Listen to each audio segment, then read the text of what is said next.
Bene, parliamo del bianco e il nero. Il bianco e il nero è il nostro nuovo disco che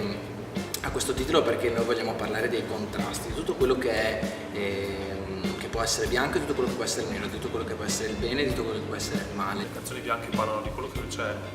al di fuori della nostra società, le persone, i problemi economici, macroeconomici, i problemi sociali, mentre le canzoni nere parlano essenzialmente dei problemi che abbiamo dentro. Il bianco e nero è fondamentalmente un disco basato sul dualismo interpersonale tra quello che è giusto e quello che è sbagliato per ognuno di noi, quindi di fatto la cosa figa di questo disco secondo me è che ci sono dei pezzi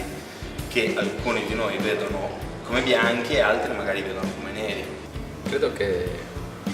il bianco e il nero sia fondamentalmente il primo disco in cui si vede l'essenza dei Café Noir e tutto quello che è il gruppo, nel senso che è il primo disco in cui c'è qualcosa di ognuno di noi in ogni singolo pezzo. Il titolo del disco, Il bianco e il nero, è stato scelto perché, come sapete, siamo tutti juventini